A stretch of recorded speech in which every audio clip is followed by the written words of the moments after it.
Sabahınız xeyir olsun müəllimlər. Bugün başlayırıq biz atmosfer bölməsində temperatur amili. İlkin növbədə temperatur amilinə toxunanda mütləq şəkildə nəyi deməliyik biz? Müəllimlər, temperatur amilində termik pillə anlayışı, ümumən temperatur, yəni yer səthində temperaturun tənzimlənməsi, yəni havanın temperaturunun qızması birbaşa demişdik ki, günəş tərəfindən gedə bilməz. Günəş ilkin növbədə şəffaf havanı qızdıra bilmədiyi üçün birinci yer səthini qızdırır və sonra onun üzərindəki havanı qızdırmağa başlayır. Buna görə də deyirdik ki, hər 100 metr yuxarı qalxdıqca 0,6 dərəcə temperaturun aşağı düşməsi prosesinə termik pillə deyilir. Yəni temperatur pilləsi. İndi keçid alaq lövhəmizə.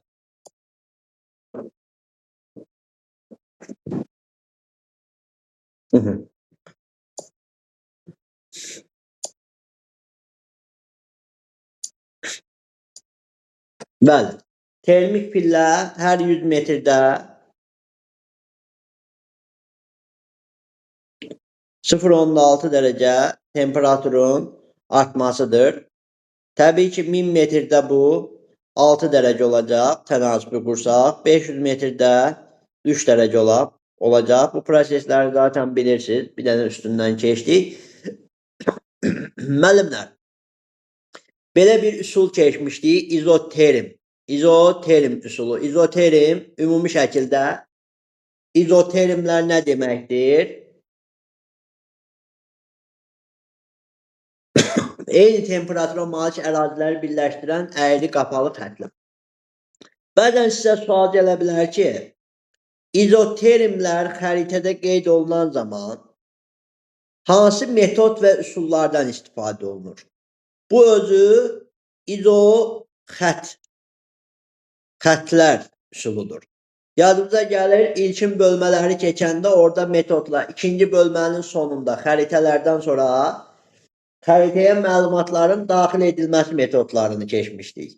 Və demişdim ki, hərəkət xətləri ilə izoxətləri qarışdırmayaq. Hərəkət xətlərin daxilində hərəkət tənzimlənir, izoxətlərin daxilində isə eynilik özünü göstərir. Bəli, buradakı eyni əraziləri birləşdirən əyri qapalı, yəni eyni temperatura malik əraziləri birləşdirən əyri qapalı xətlər də izoxətlər üsuluna görə eyni term temperatur adlanır. Bax, bu özü izoxətlər üsulunun göstəricisidir.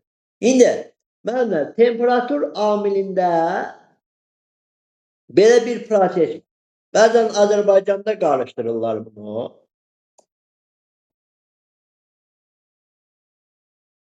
Baxın, deyirlər ki, Azərbaycan dağlıq hissəsində deyirlər, günəş radiasiyasının miqdarı, günəş saatların miqdarı harada daha çoxdur, temperatur harada çoxdur. Baxın, bir zirvə çəkirəm. Bu zirvədə bizə soruşur ki, günəş radiasiyasının miqdarı hansı əraziyə daha çox düşür? Biz Azərbaycanda keçəndə buna baxacağıq. Bu ərazilərə daha çox hara çox düşər? Təbii ki, günəş radiasiyasının miqdarı zirvələrə daha çox düşür. Amma gəl ki, zirvələrdə o temperaturun, o radiasiyanın udulması prosesi az baş verir deyə, orada isinmə prosesi, temperatur amili özünü o qədər yüksək göstərmir. Bəs udulma daha çox harada baş verir? Bax, bu hissədə. Ətək hissədə.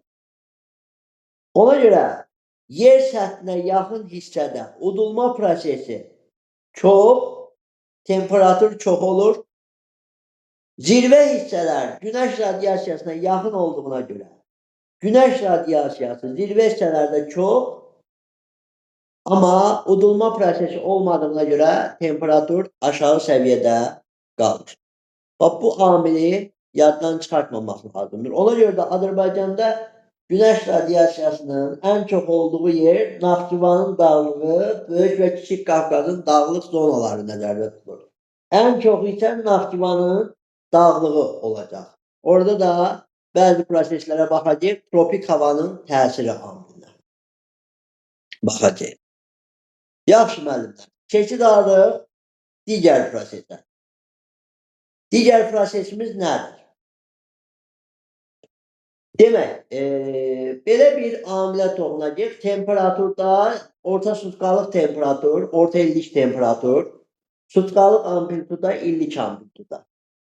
Bunlardan indi hansı ərazilərdə yüksək və yaxud alçaq olmasıyla seçiləcək, o proseslərə baxacağıq.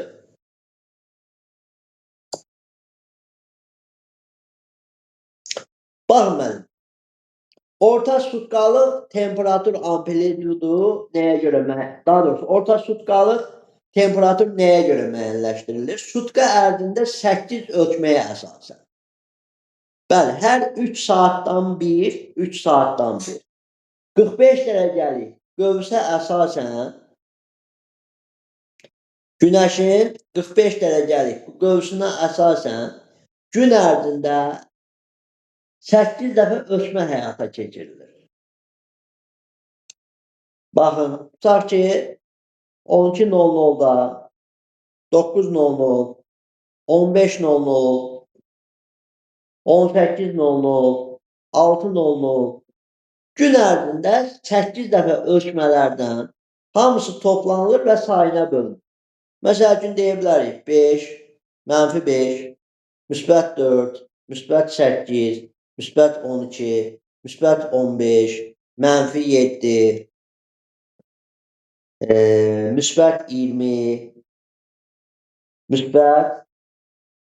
-19. Yəni siz bunları toplayanda bax 24, 43, 58, 78. 78-dən də 12 çıxanda 66. 66-nı 8-ə də böləndə 8,25 belə çıxır. Bax, ortalama temperaturu çıxartdıq. Bu ortalama temperatur, yəni orta sutkalıq temperatur. Müəllimlər, bunu bilmiş olarsınız. Gün ərzində ən yüksək temperatur nə vaxt müşahidə olunur? Kim cavablamaq istəyər? Sutka ərzində ən yüksək temperatur. Səfa müəllim. Günortadan 2-3 saat sonra. Artı saat 2'de falan. Bəli, 14:00-15:00 arası. Müəllim, sizcə səbəb nədir ki, bax, ən yüksək temperatur bu vaxt müşahidə olunur? Məncə effektiv şüalanma məsələn 12-də düz zenitdə olur günəş belə deyək də. Yer kürəsi daha çox istilik alır, lakin torpağın qızma prosesi hələ davam edir də yer səthinin. Qızma prosesi davam edir. Bəli, ona görə yəni istiliyi tam şəkildə saat arası 2-3 aralarında müşahidə olunur, yəni verir o istiliyi. Bəli, müəllim. Burada digər amildə bir şey deyirik ki, baxın. Əgər, bax, bu 12:00-da günəş 90 dərəcə ilə düşürdü. Ondan 2 saat, 3 saat uzaqlaşma artıq bu bucağın 45 dərəcə ilə düşməyə qalması deməkdir. Artıq zaman bax, 12-dən 2-3 saat sonra gedirsənsə 90-dan 30 və yaxud 45 dərəcə azalma prosesi gedir. O 45-dən artıq azalma gedəndə bucağı kiçilir, günəşin düşmə bucağı kiçilir və artıq günortadan sonraya günəş batmağa doğru gedir deyə ondan sonra yerdə yavaş-yavaş soyma prosesləri başlayır. Ona görə deyirlər ki, günortadan 2-3 saat, yəni 2 saat 30 dərəcə və 45 dərəcə arasında qalmış bu bucaqlarda yer hələ böyük istiliyi ala bilir. Və buna görə də daha çox istilik müşahidə olunur. Tamamilə doğrudur. Və kim deyə bilər, demək, ən aşağı temperatur sutka ərzində nə vaxt müşahidə olunur? Tərlan müəllimə. Müəllim, səhər elə bil ki, gün çıxmamışdan əvvəl. Amma nə 5-10 qədər də dəqiqə əvvəl. 5-10 dəqiqə əvvəl, bəli. Bəli. Çünki axşam günəş batandan səhər gün çıxana qədər yer səthi soymağa davam edir. Bəli, bu da tamamilə doğrudur. 5-10 dəqiqə əvvəl. İndi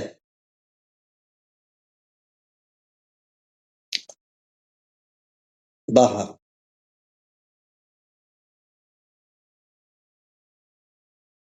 Davam edirik müəllim. Müəllimlər, keçid artıq digər bir prosesə. Nədir? Sutkalıq amplituda. İndi bir araşdırma verin. Sutkalıq amplituda buludun çox olduğu ərazilərdə yoxsa buludun az olduğu ərazilərdə müşahidə olunur? Və niyə?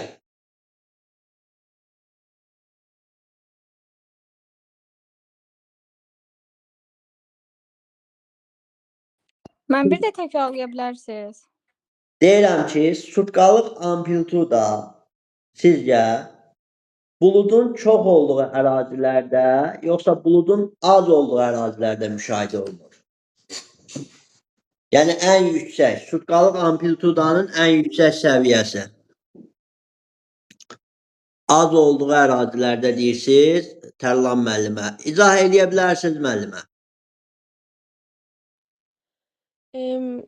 Məncə amplituda, yəni temperatur fərqi olur da, səhv eləmirəmsə, elə müəllim? Bəli. Sutkalıq Bəli. amplituda o demək ki, sutka ərzində ən yüksək temperaturdan ən alçaq temperaturu çıxırıq. Bulud da olmursa, demək ki, günəş şüaları daha çox yer səthinə düşür və gecə də daha sərin olur. Ona görə də onun fərqi məncə buludun az olduğu yerlərdə daha az olar. Gecə bulut Daha çox yoxdursa olar. daha sərin olur, Amplituda eləmi? fərqi daha. Yox, elə demək istəmədim əslində. Biraz qarışıq ifadə elədim. Təqribi yaxınlaşmışsınız müəllimə. Biraz da açıqlama Biraz gətirsə. fikrimi tam izah edə bilmirəm. Təqribi başa düşdüm müəllimə. Qoy bir dənə Fidan müəllimədən soruşaq görə Fidan müəllimə nə deyir? Müəllim, məncə də yəni fikirlə razılaşıram. Belə ki, məsələn, buludluq olanda günəş şüaları yer səthinə tam rahat gəlib çata bilmir də. Yəni soyuyanda da məncə də yenə də buludluluğu nəzərə alınır ki, daha yaxşı soyuda bilmir. Ona görə daha az olmağı məncə şeydir. Daha az olmaz. Yaxşı, Səfa müəllimin də fikrini alaq. Məncə buludun olması temperaturun yəni açı fazaya, yəni daha fazla yox, daha da troposferin deyək ki, yuxarı qatlarından dağılmasının qarşısını alır. Ona görə məsələn gün ərzində yer səthi şüalanırsa günəş tərəfindən və deyək ki, axşam da bu temperatur yer səthində qalır, daha çox dağılmır. Aha. Bəli, bununla bağlı bir müzakirəmiz olmuşdu, səhv eləmirəmsə. Baxın müəllimlər. Bəli, burada indi hamımızda fikir var. Biraz indi ola bilər izahla bağlı problem yaşayırsınız. Buludun olduğu ərazidə gündüz də, gecə də hava mülayim olur. Yəni günəş batandan sonra bir ərazi bulutludsa, oradan səthdən buraxılan istiliyin atmosferə uçub getməsinin qarşısını bulud alır. Və buna görə də deyirlər ki, bulutluluq olan ərazidə, rütubətin olduğu ərazidə havada su buxarı var deyə o ərazi həddindən artıq soymur. Həddindən artıq soymursa, demək temperatur bir-birinə yaxın olur da. Məsəl üçün temperatur gündüz 17 dərəcə olubsa, gecə 10 dərəcə olubdur. Yəni siz bunları bir-birindən çıxanda sutkalıq temperatur amplituda kiçik qalır. Amma baxırıq bulutsuz ərazilərə, səhralıqlara. Deyirik ki, səhrada bulut yoxdur. Gündüz günəş istədiyi kimi oranı qızdırır. Olur 30 dərəcə. Gecə də 0, bəzən -2, -3 dərəcə, bəzən müsbət 3 dərəcəyə düşmə prosesləri yaşanır. Çünki yer səthi axşamlar günəş batan kimi səhralarda bulud olmadığına görə yer səthi öz istiliyini birbaşa kosmosa buraxır. Bəli. Ona görə də baxın, gündüzlər isti, gecələr nisbətən aşağı temperaturla seçilir. Çıxanda ortalamada amplituda yüksək qalır. Ona görə deyirik ki, səhralarda temperatur amplitudu yüksək, rütubətli ərazilərdə isə kiçik olacaq. Bəli, ən kiçik sutkalıq amplituda ekvatorda müşahidə olunur.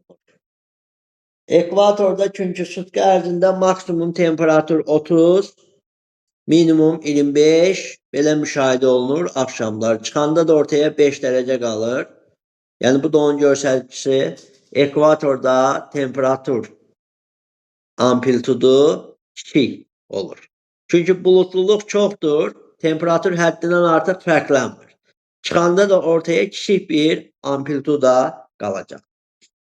Müəllimlər, aydındır, qaranlıq qalan tərəf var.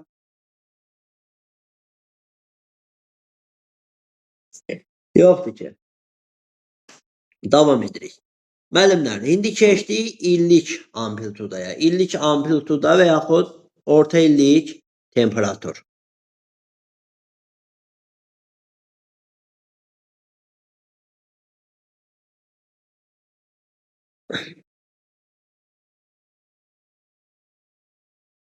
Baxın müəllimlər, orta illik temperatur nə deməkdir? Bax, orta sutkalıq temperatur 8 ölçməni toplayıb 8-ə böldük. Buradan aldıq. Bəs orta illik temperatur nədir? Baxın, sutka ərzində orta sutkalıq çıxarılır ha. Əslində o 30 günün orta sutkalığı çıxarılır. Toplanır, 30'a bölünür. Buradan orta aylıq çıxır. Hər ayın orta aylıq temperaturu. Sonra 12 ayın orta aylıq temperaturunu toplayırlar. Və 12'ye bölürlər. Beləliklə ortaya orta illik temperatur ortaya çıxır. Orta illik temperatur da ən yüksək səviyyəsi hardadır? Ekvatorda. Niyə? Çünki ayları bir-birindən çox fərqlənmir. Toplayıb bölsən, 25-28 arasında dəyişir aylar üzrə. Toplayıb bölsən 25-dən böyük, 28-dən kiçik ortalama çıxacaq. Hardasa 26.5 təqrib olaraq. Belə bir böyük, yüksək ortalama çıxacaq. Ortalık amplituda da harda daha çox olacaq? Bulutluluğun olduğu və temperatur amilinin həddindən çox bir-birindən fərqlənmədiyi ərazilərdə.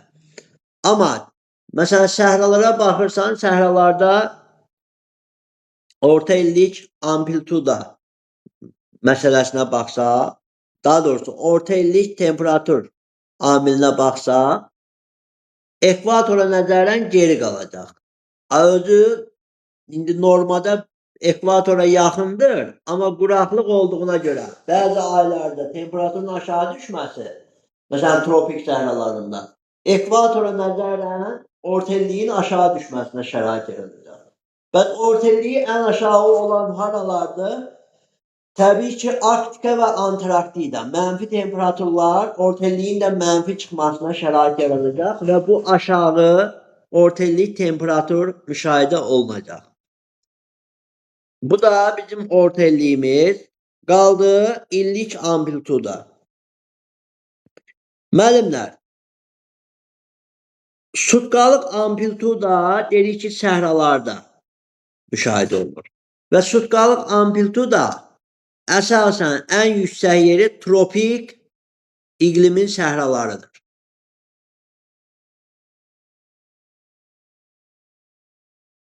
Bəli.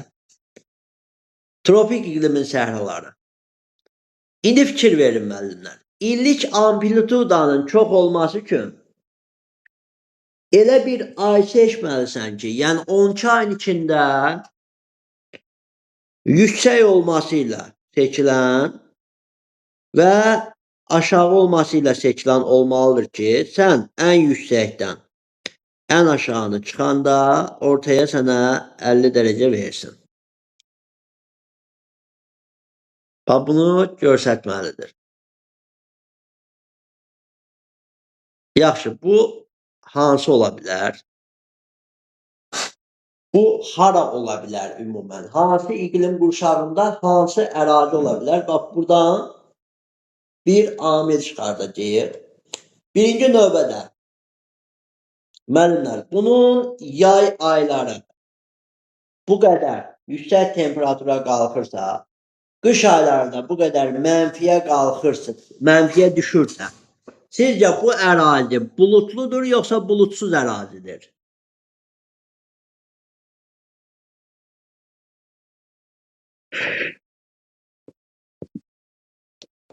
Sizin fikrinizcə, bax, illik amplituda yüksək olması üçün yay ayda yüksək temperatur olmalıdır, qış ayda alçaq temperatur olmalıdır. Bu ərazi bulutlu ərazidir yoxsa bulutsuz ərazidir? Buyurun Səfa müəllim.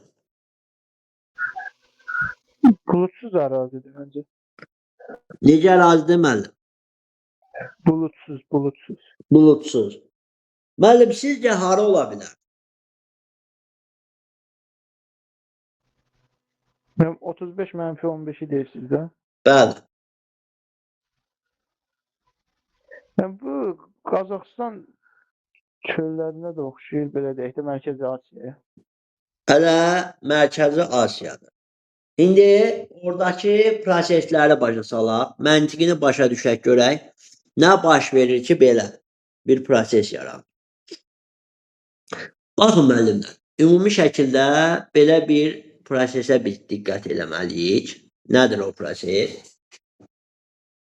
Ümumi şəkildə, baxın, belə bir sual verəcəm. Müəllimlər, materikin sahillərində bulutluluq çoxdur, yoxsa mərkəzi hissəsində?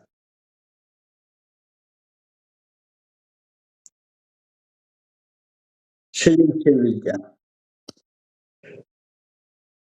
Aha. Tərlan müəllimə, materikin mərkəzi hissəsində bulutluluq çoxdur. Eləmi müəllimə?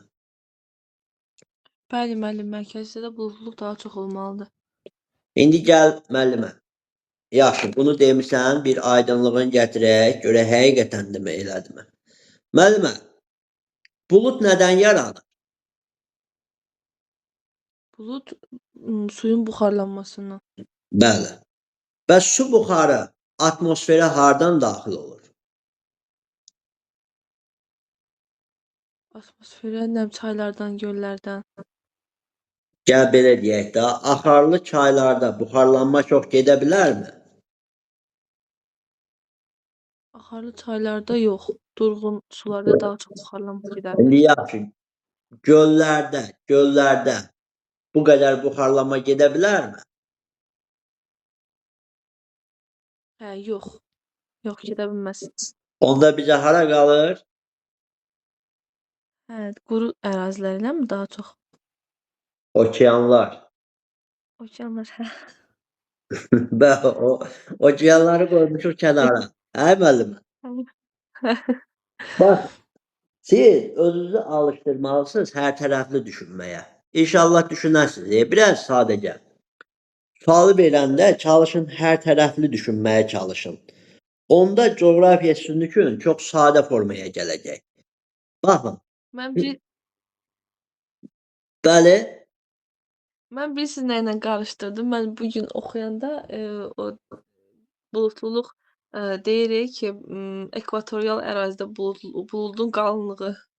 Ayda bulut deyildi, troposfer idi. Atmosfer daha qalındır, nəinki qütblərdir. Mən onunla qarışdırdım. Aha.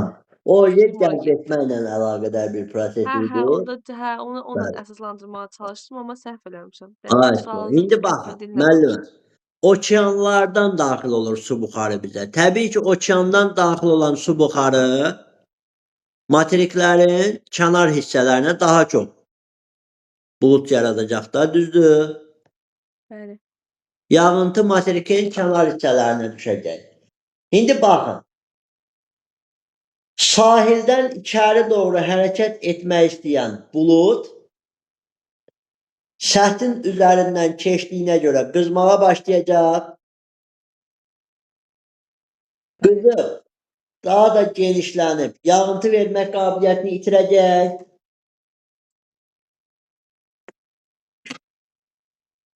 Başa düşürük. Bəli, müəllim, aydındır. Bəli, yağıntı vermə qabiliyyətini itirəcək. Çünki, baxın, biz baxırıq ki, biz bir şey müşahidə edirik. Okean sahillərində müşahidə etdiyimiz əsas nədir? Okean sahillərində daha çox çaylar, göllər okean sahillərinə yaxın yerləşir. Niyə?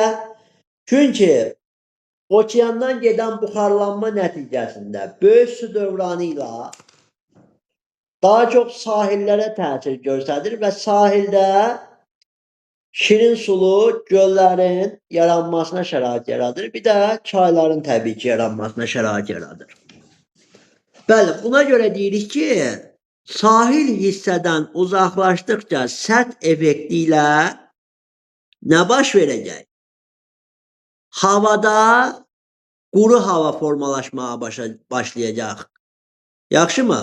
Hava qurumağa başlayacaq. Onun tərkibindəki rütubət yolda töküləcək və qupquru hava yaranacaq. İndi deyirsiniz ki, müəllim, Mərkəzi Asiyanın bu halda olmasına nə dəxli var bu prosesin? Baxın, müəllimlər. Sahildən uzaqda yerləşən bir ərazinin üzəri quru havadır. O quru hava təbii ki, çox yuxarı qalxa bilmir. Yuxarı qalxır, biraz soyan kimi ağırlaşıb enməyə başlayır aşağı. İndi baxın, müəllimlər, nə baş verir? Yəqin müşahidə eləmişsiniz. Tərlan müəllimə, bir dənə su ilə dolu, belə deyək, isti su ilə dolu bir stəkanı xaladelniyin buzlamasına qoyursunuz. Bir də boş stəkanı xaladelniyin buzlamasına qoyursunuz. Hansı daha çox donar? Hansı daha çox donar? Bəli, Boş stəkan daha çox donar da, yəqin ki. bəli. Adamın həm də əli də yapışır. Bax o stəkana. Çünki donuşluq səviyyəsi niyə çox dondu? Çünki içində su buxarı yoxdur. Su buxarı olsaydı o donardı. Donardı, amma daha gec donardı. Daha gec donardı. İndi o qədər şaxtalı olmağına imkan yaratmazdı da. Çünki su Bəli. buxarının olduğu yerdə o qədər şaxta olanmaz. İndi baxın, Mərkəzi Asiyanın üzərində olan quru hava. Qış aylarında günəş cənubdadır, yer səthi soyuqdur. Mərkəzi Asiyanın üzərində olan o quru hava yer səthi ilə təmasa girdikdə quru və şaxtalı hava müşahidə olunur. Bax, temperatur enir -15-ə. Yay aylarında o quru hava, günəş şimalda olduğuna görə yer səthi qızır. Səth qızdığına görə yay aylarında nə baş verir? Bax, o səth istidir, quru hava o səthə toxunaraq başlayır qızmağa və dəhşətli dərəcədə istilər müşahidə olunmağa başlayır. Bax, bu ərazilər, Mərkəzi Amerika, Amerikanın mərkəzi hissələri, Asiyanın mərkəzi hissələri, bu ərazilər özləri nədir?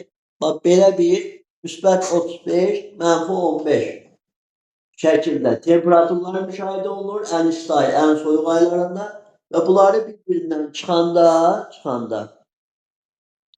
buradakı mənfi müsbətə çevrilir. 50 dərəcəlik arada bir amplituda fərqi yaranır. Ona görə də deyirlər ki, illik amplituda mülayimin kəskin kontinentalındadır. Kəskin kontinentalda da Mərkəzi Asiyaya düşür. Tam şəkildə aydındır hamıya. Aydın olmayan varsa bax desin. Müəllim.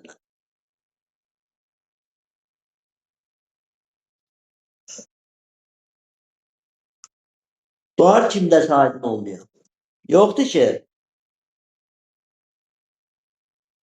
Əla. Bəs desək illik amplituda harda azdır? Ekvator. İl ərzində maksimum 28, minimum 25 dərəcə müşahidə olunur. Hələ bir-birindən çıxanda 3 dərəcəlik bir illik amplituda qalır. Yəni aşağı səviyyədə. Desəz ki, müəllim, ekvatorialda illik amplituda aşağıdır, yoxsa demək, Antarktidada zadda, qütblərdə, Arktik Antarktidada, deyərik ekvatorialda.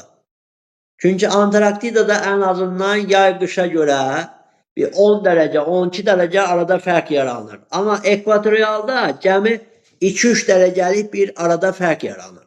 Ona görə ən aşağı illik amplituda ekvatorda, ən yuxarı isə mülayimin kəskin kontinentalında müşahidə olunur. Yaddan çıxmaz ki. Əla. Müəllimlər, dünyanın ən maksimum isti ərazilərindən xəbəriniz varmı?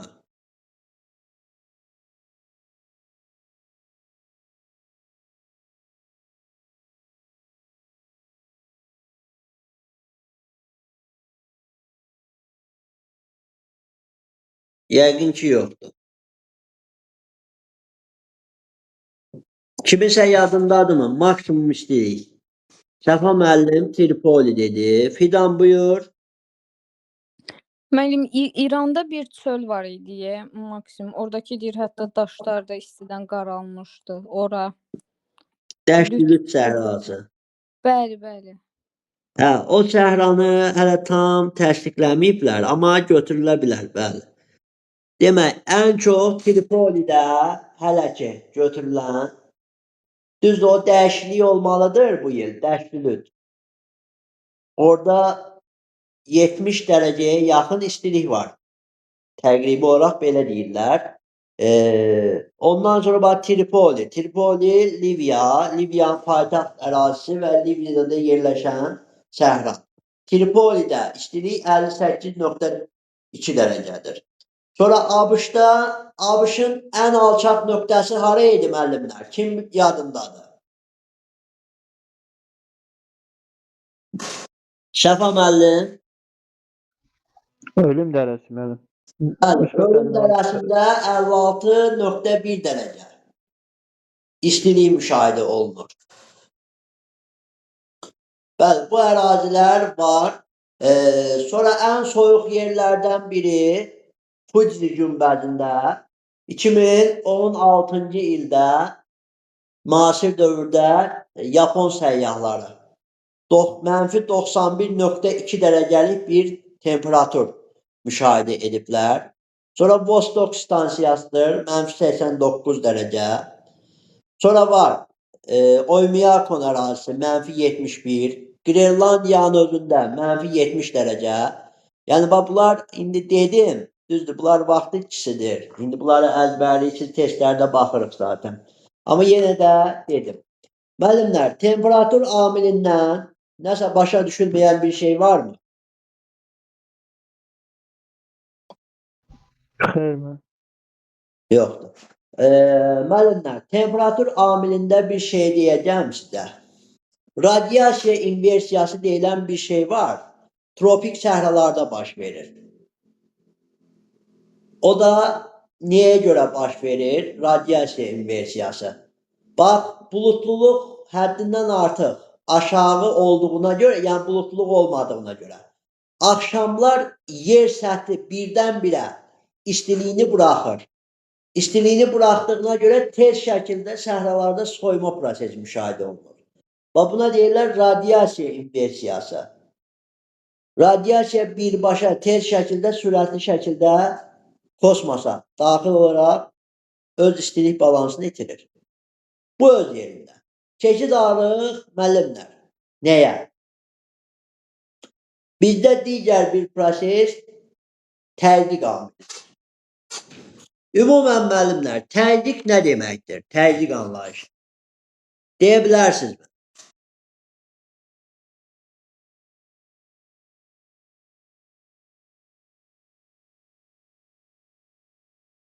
Təzyiq amilini kim demək istəyər? Buyurun Safa müəllim. Yəni elə bir yer səthində 1 santimetr olan ərazi deyək də, 1 kvadrat santimetr olan ərazinin onun üstündəki havanın ona göstərdiyi təzyiqdir. Mən belə başa düşürəm. Yəni 1 kvadrat metrə göstərilən təzyiq. Santimetr olmaz, kvadrat metr olar o.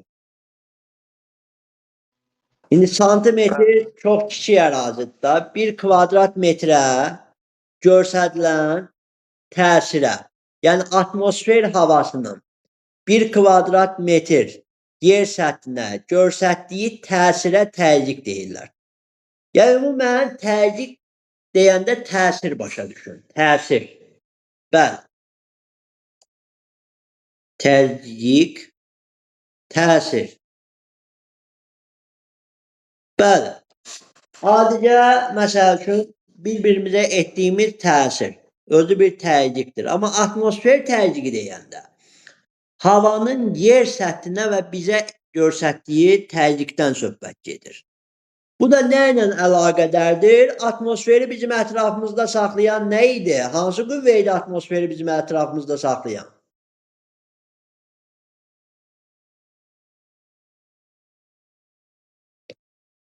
Müəllimlər, kim deyir?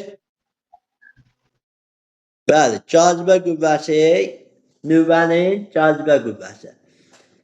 Müəllimlər, ona görə də sıxlığı böyük olan troposfer təbəqəsində təzyiq amili bizə daha çoxdur. Amma biz əgər digər qatlara doğru hərəkət ediriksə, məsələn, stratosferdə sıxlıq azalır, mezosferdə daha da azalır, termosfer, ekstosferdə tamamilə demək olar sıxlıq aşağı səviyyədədir. Orada bizə təsir daha çox azalır. Məsəl üçün, təsiri hardan müşahidə edə bilərik? Bayaq da əyani dərsimizdə də misal çəkdim. Dedim ki, məsəl üçün, buradan Şamaxıya gedirsiniz, Bakıdan Şamaxıya. Yuxarı qalxdıqca sizin üzərinizdəki atmosfer qatı azalmağa başlayır. Və bu da təzyiqin azalmasını göstərən əlamətdir. Avtomatik şəkildə qulağımızda bir səs açılması başlayır. Yəni qulağımız səsi daha aydın eşitməyə başlayır. Bu nə deməkdir? Demək ki, həddindən artıq yer səthinə yaxın olan sıx havada təzyiqin çox olması ilə əlaqədar səslərin boğulması prosesi baş verir.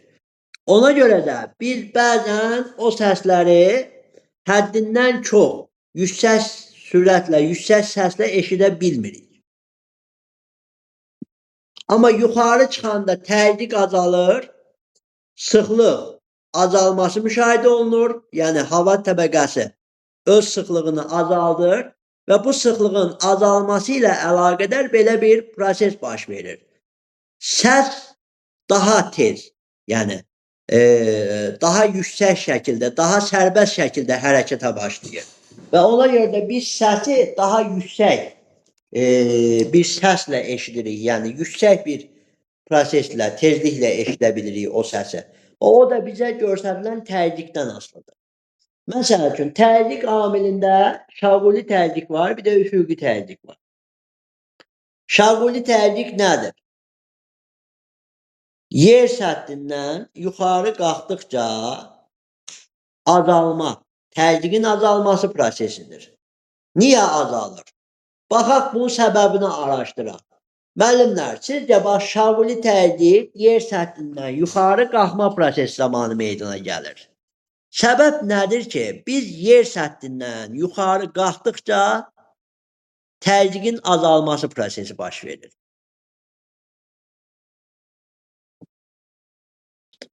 Sizcə bu amil nəyə görə ola bilər? Buyurun Səfa müəllim.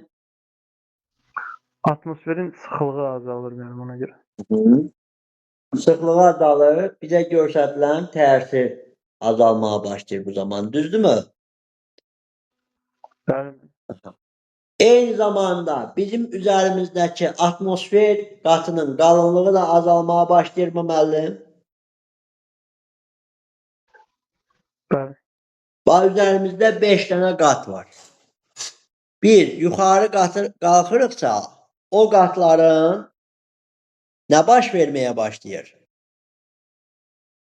Üzərimizdə o qalınlıq azalmağa başlayır və bizə daha az təsir göstərmə prosesi baş verir. Ona görə deyirik ki, şaquli təzyiqdə barik pillə deyilən bir əsas qəbul olunur. Barik pillə. Hər 10 metr yuxarı qalxsan 1 millimetr civə sütunu təzyiq aşağı düşür. 10 metr yuxarı qalxırıq 1 millimetr civə sütunu təzyiqin aşağı düşməsi prosesi baş verir. Bəli, buna barik pillə deyirlər və eyni təzyiqə malik əraziləri birləşdirən xətlərə izobar anlayışı verilir. Atmosfer təzyiqi də, yağış da millimetrlə ölçülür. Amma atmosfer təzyiqi millimetr civə sütunu, yağış elə millimetrlə ölçülür. Atmosfer təzyiqini ölçən cihazın adı yadınızdadır müəllimlər. Bəlkə kimsə demək istəyər. Bəli, barometr idi. Bəli, barometr başqa nəyi ölçə bilirdi? Müəllimə. Bilmirəm. Bilmirsiniz? Kim deyə bilər? Barometr başqa nəyi ölçə bilirdi?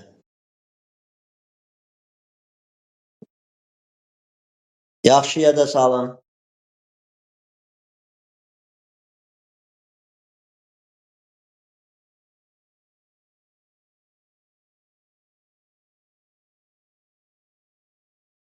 Təbii ki, mütləq hündürlüyü.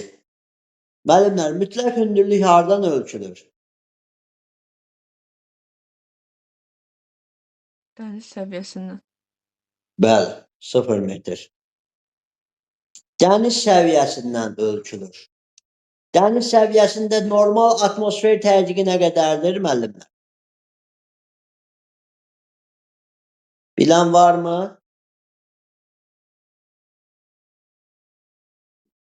0 metr yüksəklikdə, dəniz səviyyəsində. 45 dərəcə paraleldə əsasən belə götürülür.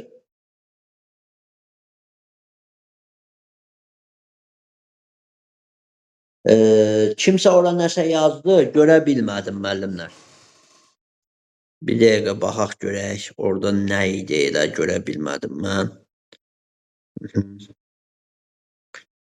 760, bəli. 760 millimetr civə sütunu göstəricidir. Bəli, 45 dərəcə paraleldə. Niyə 45 dərəcə? Çünki ora orta enlikdir.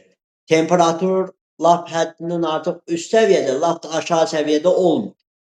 0 metr hündürlükdən ölçülür və normal atmosfer təzyiqi 760 millimetrdir. Baxın, demək ki, müəllimlər, normal atmosfer təzyiqi də dəniz səviyyəsindən ölçülür.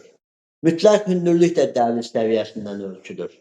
Və hər 10 metrə 1 millimetr artma prosesi, daha doğrusu azalması prosesdə hündürlüyün dəyişməsini ifadə edir. Buna görə də deyirlər ki, barometr həm təzyiqi, həm də mütləq hündürlüyü ölçür. Keçən dəfə qayıdıb belə bir sual verdilər. Müəllimlər, bəs temperaturu niyə ölçə bilmir? Gəl belə bir şey deyək. Tutaq ki, ola bilər ki, bir yer dəniz səviyyəsindədir, 0 metr hündürlükdədir. 2 dənə yerimiz var dəniz səviyyəsində, 0 metr. Siz heç vaxt görə bilməzsiniz ki, o iki yerdə də temperatur eyni olsun. Ola bilər ki, dəniz səviyyəsindədir, onun üzərini qum səthi örtübdür. O 60%-dur. Ola bilər ki, dəniz səviyyəsindədir, ora nəm torpaqdır. O 75%-dur, daha çox istilik alacaq. Yəni 0 metr hündürlükdə səthdən asılı olaraq 15 dərəcədə temperatur ola bilər. 25 dərəcədə temperatur ola bilər. Ona görə temperatur amili ilə bunları qarışdırmırıq. Burada mütləq hündürlüklə təzyiq prosesidir ki, ikisi də 0 metrdən hesablanması və hündürlüyə doğru azalması prosesi və demək olar ki, dəniz səviyyələrində çox ərazidə eyni müşahidə olunması barometrin həm mütləq yüksəkliyin, həm də təzyiqin ölçəni kimi göstərilməsinə səbəb olur. Müəllimlər, kimdə qaranlıq qalan məsələ var burada? Varmı qaranlıq qalan nəsə?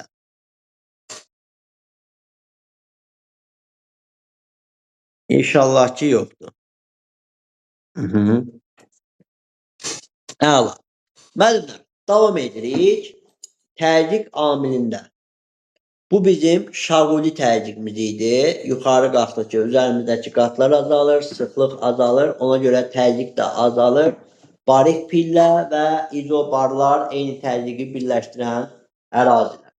İndi biz keçirik üfüqi təzyiqə. Üfüqi təzyiqdə proses biraz fərqlidir.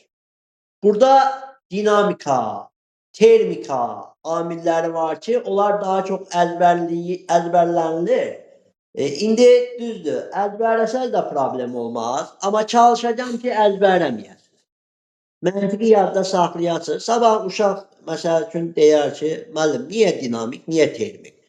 Bunu verəndə nə başa salacaqsınız? Yəni, səbəb orada hansı prosesdir?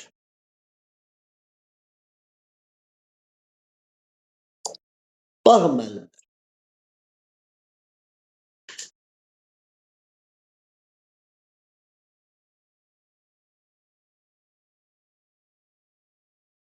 Üfüqi təzyiq.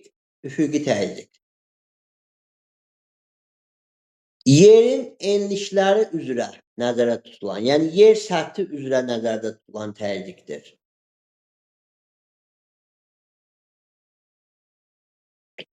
O birisi yerdəki hündürlüyə görə olan təzyiqdir. Bu isə yerdəki hündürlükdən yox, daha çox enliklərimizdə temperatur və rütubətdən asılı olaraq dəyişmə görə olan təzyiqdir.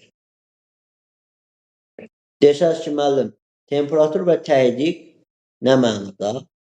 Səbəb nədir? Gəlin, gedişata biraz məntiqi fikirlərimizi qataq.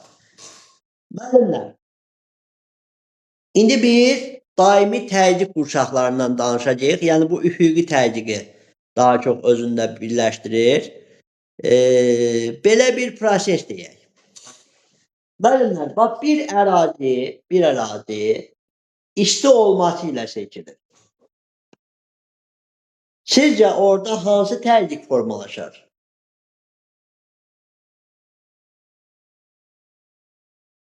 Sizin fikrinizcə. Bax, bir ərazi isti olmaqla seçilir. O ərazidə hansı təzyiq formalaşar?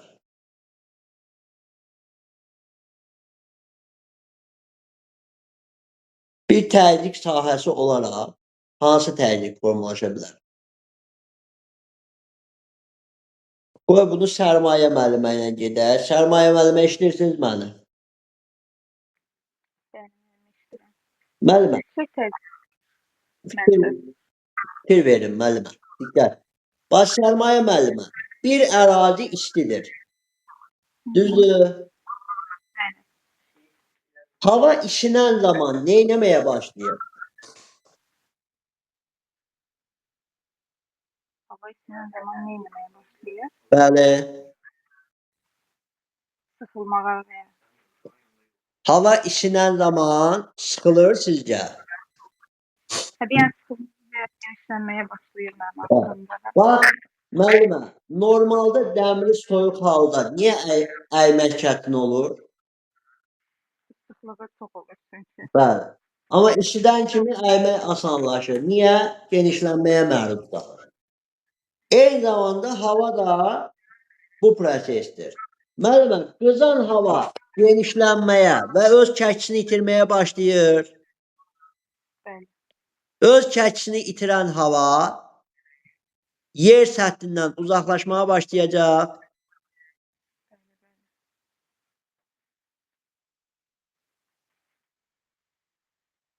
Düzdür? Bəli, müəllim. Yaxşı, Sərmayə müəllimə. Niyə uzaqlaşacaq? Bax, bir dənə genişlənən hava, isinib genişlənən hava yer səthindən niyə uzaqlaşsın ki? Yer səsindən niyə uzaqlaşsın? Bəli. Bax, isinib genişlənən hava səbəb nədir ki, yer səthindən uzaqlaşsın? Mən tam olaraq başa düşmədim. Fidan, buyur görək nə deyəsən? Müəllim, istinin təsirindən uzaqlaşır. Ona görə İstinin təsirindən uzaqlaşır.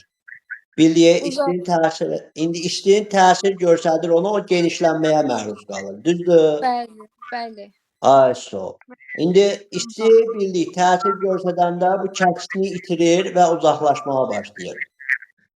Bax, Sərmayə müəllimə, belə bir məntiq verəcəm, özünüz tapın. Müəllimə, atmosferi, havanı bizim ətrafımızda saxlayan nədir? Cazibə qüvvəsidir. Bəli, Cazibə cazibə qüvvəsi. İndi müəllimə, cazibə qüvvəsi sıxlığı azalan, yəni genişlənməyə məruz qalan havanı məcburən neyniyəcək? uzaqlaşdırır. Bəli, uzaqlaşır da, çünki sıxlıq azaldıqca avtomatik şəkildə cəzb etmə qüvvəsi itirilməyə başlayır və zaman onu özündən uzaqlaşdırır. Bu da alçaq təzyiq olur da. Bəli, düzdür? bu da alçaq Boşluq- təzyiq yaradır. Alçaq boşluq təzyiq yaradır. sahəsi. Sahə olaraq alçaq təzyiq sahəsi yaradır. Başa düşürsünüz müəllimə? Bəli. Bax, o buludun, o havanın sıxlığı çox olanda günəşin cazibəsi onu özünün ətrafına cəzb eləməyə başlayır. Bax, bunu unutmayın. Biraz diqqətli olun, biraz Müəllim, məntiqi. bir şey deyə bilərəm. Buyur. Biz bir dəfə dərs keçəndə siz demişdiniz, yoxsa bilmirəm. Demişdi ki, isti hava yüngül olur, amma soyuq hava ağır olur.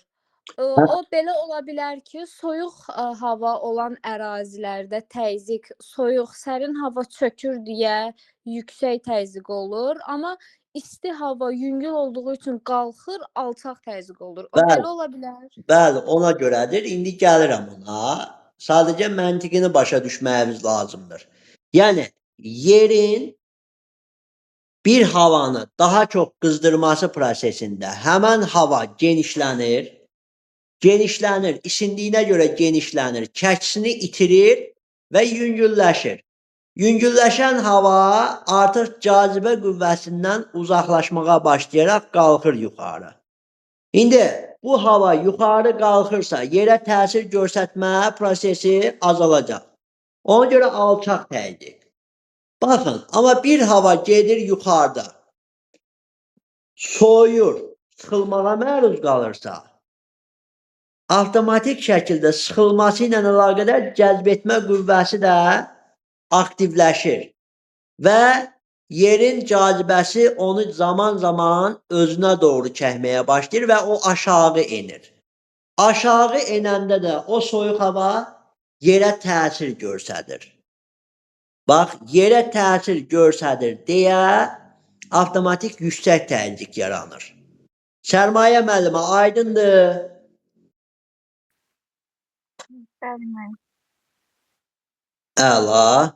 Demək Tərlan müəllimə də problem yarandı. Baxın, müəllimlər.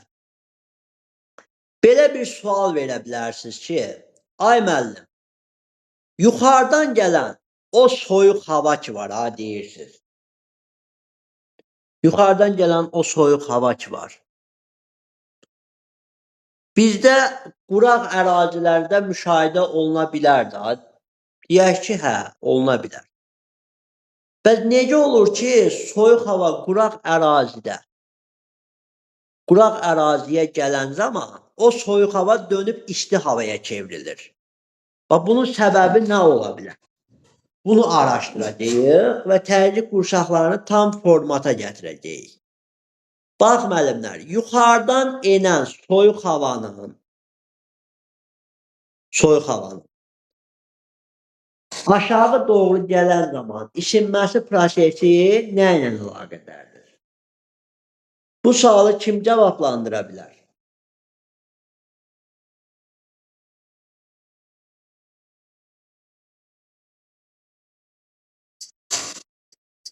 Bəlkə aranızda cavablamaq istəyən var.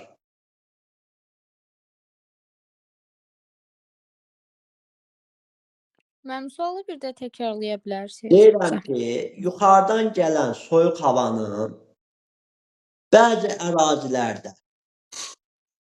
isti quru şərait yaratması, bəzi ərazilərdə isə şaxtalı quru şərait yaratması prosesi nə ilə əlaqədar ola bilər?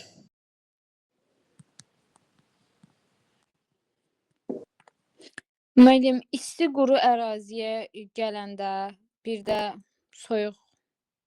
İsti quruya gələndə ola bilər ki, isti hava onu mülayimləşdirir, rütubətli olur. Yox, tam şəkildə elə deyil.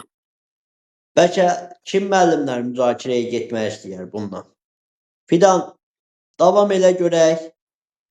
Bax Fidan, Müəllim, yuxarıdan bir quru və soyuq hava gəlir. İki boş havadır. Qalxıb yuxarı bütün yağıntısını töküb və içində rütubət qalmayıb. Boş və quru havadır. Bu boş, quru, soyuq hava yer səthinə doğru gəlir və həddindən artıq isti şərait yaranır.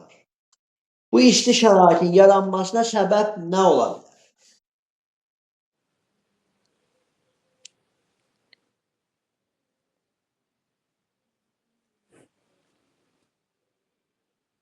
Fidan, diqqət elə. Fidan, bax bir dənə. bayaq dediniz ki, boş stəkanı soyuducuya qoyduq, dondu. Onun kimidir. Məsələn, soyuq boş havadırsa, Sağ ol. o Boş. məsələn səhranın qurusuna gələndə rütubətə çevrilə bilər, amma quru Rütubətə soyuğa çevrilmir. Bax. Yuxarıdan Çevrilmir. gələn o soyuq hava isti yer səthinə gələndə, yəni səhralıq əraziyə gələndə belə bir şey baş verir. Elə bir ki, boş qazanı sən götürürsən, qoyursan pletkanın üstünə. O boş qazan tez zamanda nə etməyə başlayacaq? Qızmağa. qızmağa. Bəli, Amma qızır. bax, o soyuq, quru hava qütbə doğru gələndə, qütblər soyuq olduğuna görə o soyuq, quru hava biraz da donacaq, şaxtalı şərait yaradacaq. Bəli. Bu amillə bağlılıqdır. Yəni o yer səthinin istiliyindən asılı olaraq o havanın qızması və təzədən də daha şaxtalı olması prosesi yaranır. Başa Başa düşürsünüz müəllimlər? Bəli, biz Nə sualı demək yəqin istədiyimi? düzgün başa düşmədik, yoxsa çox asan idi. Aha. Bayaqlarım zaten vermişəm o proseslə bağlı məntiqi. Səfa müəllim, aydındır sizin üçün? Mən bir daha da izah zəhmətində. Bax, müəllim, sualımız belədir ki, deyirik ki, bir quru və soyuq havadır. Yani bu hava yukarı kalkıptır. Orada bütün yağıntısını töküttür yukarıda. Ve tabii ki bu yukarıda yağıntısını tökenden sonra bunun içinde rütubet kalmayacak da. Kuru olacak ve o kuru havada soğuyarak kuru soğuk havaya çevrilecek. O kuru soğuk havada başlayacak sıkılmaya, başlayacak sıkılarak aşağı inmeye. Düzdür müəllim?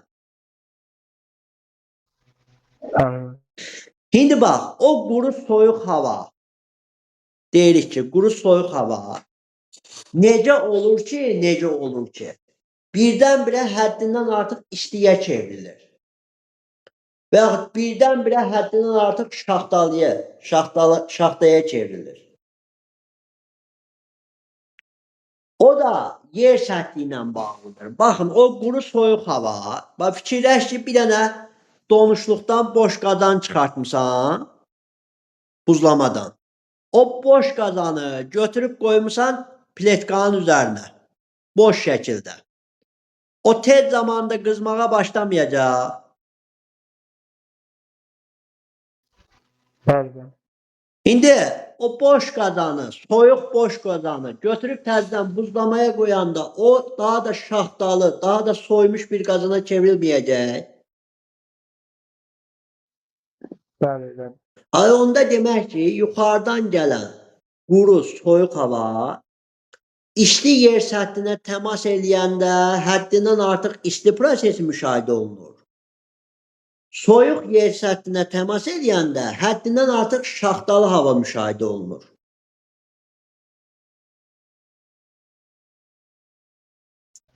Aydındır. Çatdı. Nəzirə müəllimə, Sərmayə müəllimə, Tərlan müəllimə çatdı nə demək istədiyim? Müəllimələr, Bəli, müəllim, aydındır. qaranlıq qalıbsa deyin ha. Aha. İndi müəllimlər, bu ifadəni nəyə görə dedim? Bax, indi baxırıq biz təzyiq qurşaqlarına. Üfüqi təzyiq qurşaqları, üfüqi daimi təzyiq qurşaqları birbaşa qurşağı əhatə eləyir. İndi bu proses nədir? Birinci ekvatora baxırıq, ekvatorial təzyiq qurşağına baxacağıq. Ekvatorial təzyiq qurşağı bilir ki, hava istidir. Və hava isti eyni zamanda ekvatorial əraziyə biz baxanda müşahidə edirik ki, bunun çox hissəsi zaten nədən keçir? Baxın, bu hissənin çox hissəsi suyun üstündədir. İsti və çox hissəsi suyun üzərindədir.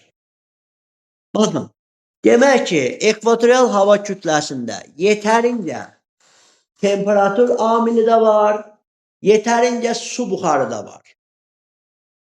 Baxın müəllimlər, yetərincə temperatur amili, yetərincə su buxarı amili olduğuna görə bax bu yuxarı qalxanda ikisi də bol şəkildə olduğuna görə soyuq buna çox təsir eləyə bilmir. Bunlar yuxarı qalxaraq troposferin ən üst qatına, ən üst hissəsinə kimi öz dövriyyəsini tamamlaya bilir ekvatorial. Bax ona görə də deyirlər ki, ekvatorialda öz rütubəti və öz buxarı ilə, su buxarı ilə qalxma prosesi özünü tamamlaya bilir deyə buna deyirlər ekvatorial alçaq təzyiq qurşağı. Çünki öz rütubəti, öz temperaturu ilə tamamilə öz tamamlanma, yəni troposferin yuxarı qatında qalxma prosesini tamamlaya bildi. Çünki yetərincə temperatur və yetərincə rütubəti var idi daxilində. Və yer səthindən uzaqlaşdığına görə dedilər ki, bu nədir? Mütləq şəkildə alçaq təzyiq qurşağıdır. İndi baxın müəllimlər. Tərlan müəllimə. Qütblərə niyə qütb yüksək təzyiq qurşağı deyirlər? Hansı məntiqə əsasən deyə bilərik ki, qütblərə qütb yüksək təzyiq qurşağı deyilir? Bir fikir yürüdün. Bir fikrim yoxdur müəllim. Yaxşı, kim yürütmək istəyər? Qütblərə niyə qütb təzyiq qurşağı, yüksək təzyiq qurşağı deyirlər? Fidan buyur. Müəllim, biz dedik axı, soyuq hava yüksək təzyiq qurşağıdır. Bəli. Yəni Ona görə. baxın müəllimələr, baxın. Siz deyirsiniz ki, zaten soyuq hava neyinir? Sıxılır. Sıxılan hava neyinir? Aşağı enir. Aşağı enirsə yer səthinə təsir göstərəcək. Yer səthinə təsir göstərirsə, demək bu yüksək təzyiqdir da. İndi qütblərə də günəş enerjisi az düşür deyə hava soyuqdur. Soyuq olduğuna görə tərkibinə çox da buxar götürə bilməz. Buxar götürə bilmədiyinə görə də havanın tərkibi də quraqdır və soyur, enir aşağı. Aşağı enəndə də yer səthinə təsir göstərməyə başlayır. Ona görə də deyirlər yüksək təzyiq qurşaqları. Aydındır Tərlan müəllimə, Sərmayə müəllimə. Müəllim, aydındır. Baxın, qaranlıq bir şey qalıbdısa, keçməyin. Zaten bunu istəmirəm mən sizə. Necə var gedim. Qoy tam gedək, qəşəng öyrənin. Əla. Bu öz yerində, müəllimlər. Davam edirik növbəti bir proseslə. Qütblər də oldu yüksək təzyiq qurşaqları. Keçirik nəyə? Tropiklərə. Müəllimlər, siz cavabı 30'lar. Bax, tropik xəttini yaddan çıxardın ha. Tropik xətti daha getdi. Bu təzyiq qurşaqları sıfırdan başlayaraq eyni qövs formasında 30-30 bölünüblər. Orta, ekvatora yaxın, qütbə yaxın və orta enliklər olaraq. İndi baxın müəllim. Kim məndən tropik təzyiq qurşağının müzakirəsini aparmaq istəyər?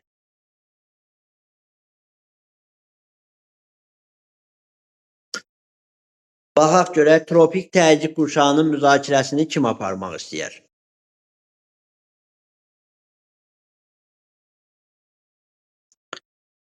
Varmı aparmaq istəyən?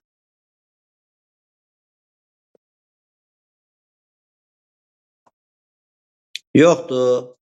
Yaxşı. Mən seçim. Səfa müəllim. Bəli. Səfa müəllim. Bax, sizcə tropik təzyiq qurşağı əzbərki yadımızda qalıbsa əzbərki, yadımızda qalmışsa belə. Tropik təzyiq qurşağı alçaq təzyiqli yoxsa yüksək? Yüksək təzyiq. Gəlin müəllim, bunun niyəsini axtaraq. Əslində biz tropik təzyiq qurşağının olduğu əraziyə baxanda bu ərazilər çox isti ərazilərdir, düzdürmü? Evet. Amma isti ərazilərə götürüb nə deyiblər? Yüksək təzyiq qurşağı. İndi burada bir amil var da, qurşaq olaraq. Mən dedim ki, daimi təzyiq qurşaqlarının yaranmasında bir istilik amili, bir də nə amili olmalıdır?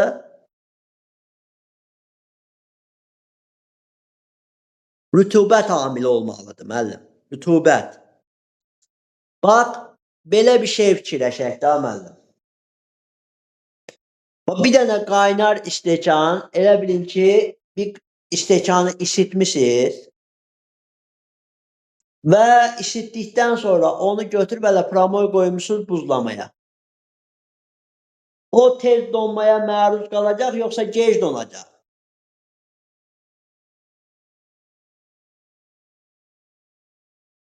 Sizin fikrinizcə. Tez donar. Tez donar.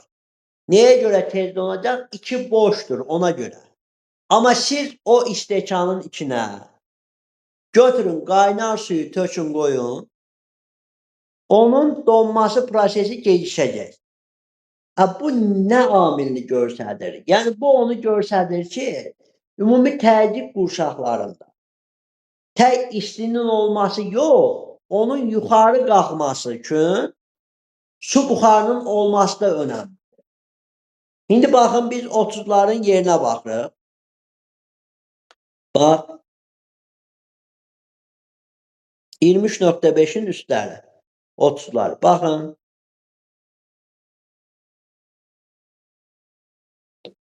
Quru hissəsində çox hissə quru hissədən keçir. Baxın. Bəli. Cənubda deyərsiniz ay müəllim, cənubda çox hissə qurudan keçməyib axı. Qurudan keçməsə də müəllimlər, bu materiklərin qərb hissəsindəki soyuq cəryanlar, məsəl üçün Afrikanın qərbindəki Bengel cəryanı, Şimali Amerikanın, Cənubi Amerikanın qərbindəki Peru, Şimali Amerikanın qərbindəki Kaliforniya cəryanı, burada Kaliforniya yarımadası, sonra bu Afrikanın şimal qərbindəki Kanar cəryanı. Bax bu cəryanlar o su hissədən də həddindən artıq suyun buxarlanmasının qarşısını alır. Dolayısıyla fikir verin müəllimlər. Tropikdə yetərincə istilik var. Amma yetərincə su buxarı götürə bilmir. Su buxarı götürə bilməyən bir hava müəyyən qədər qalxmağa başlayır. Qalxanda zaman soyduqca içindəki su buxarını boşaldır. Bir müddət çatır ki, bu troposferin yuxarı qatına çatmamış, içindəki su buxarı tamamilə boşalıb qurtarıbdır. Yağıntı düşürdür yəni. Dəqiq sayın.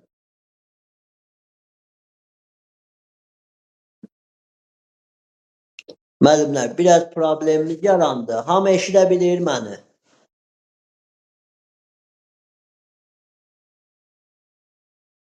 Hamıya səsim gəlir.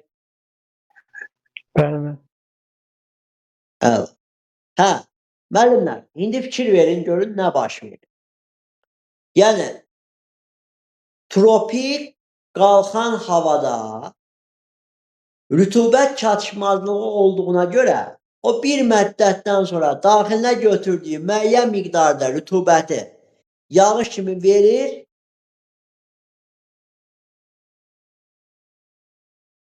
Müəllimlər, eşidə bilirsiniz.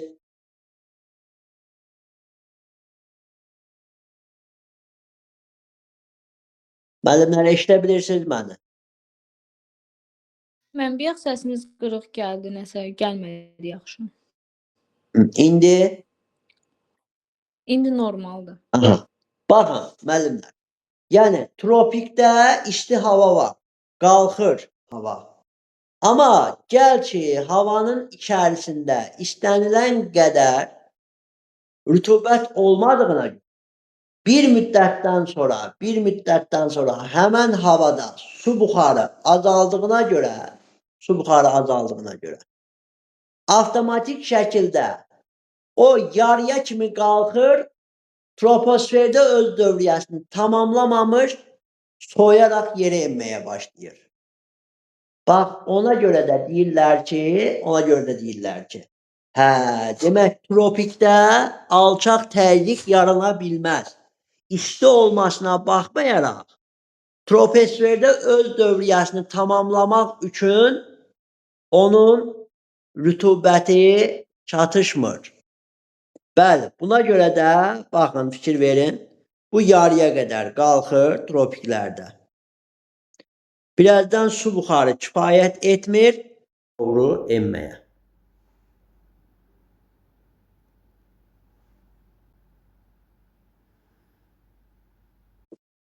Hə, müəllimlər, baxın, tropikdə yetəri qədər istilik var havanın qalxması üçün. Amma bu havaya soyuq tez təsir etməsin deyə, o havaya nə lazımdır? Daxilinə yetərincə su buxarı lazımdır. Tropikdə bu su buxarı yetərincə olmadığına görə o troposferdə öz dövriyyəsini tamamlaya bilmir. Başlayır. Soyaraq aşağı enməyə. Yəni dövriyyəni tamamlaya bilmir. Onun dövriyyəni tamamlamağa isə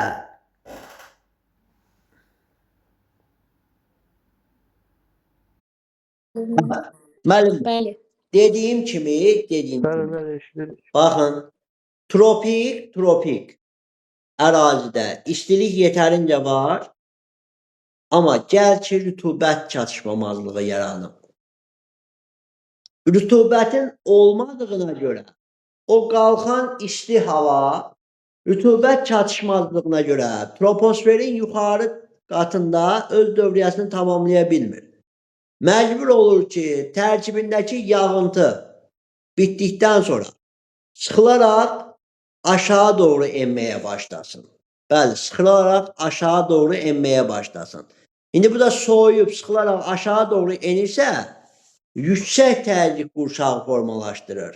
Bəs buna dəstək duraraq bunun troposferdə eniş qabiliyyətini tamamlayan isə ekvatordan gələn soyuq, ekvatorun üzərində lap zirvədə troposferin üst hissəsindən gələn havadır ki, demək, bu tropik hava kütləsinin qalan hissəsini tamamlayaraq tropikdə yüksək təzyiq qurşaqları yarada bilir. Bəli. Bax budur. Troposfer tropikin də alçaq təzyiq olmamasının səbəbi onda rütubət çatışmamazlığı şəraitidir. Baxın indi müəllimlər. Keçid alırıq. Müəllimlər, bu dərsə mümkün daxilində bir də əyanidə baxarsınız. Əyanidə. Burada biraz axıra yaxın şey oldu. Müzakirədə görürəm ki, biraz problem yarandı internetdə, nədənsə. Hə, müəllimlər, indi mülayimə baxaq. Müəllimlər, sizcə mülayim bir dəqiqə.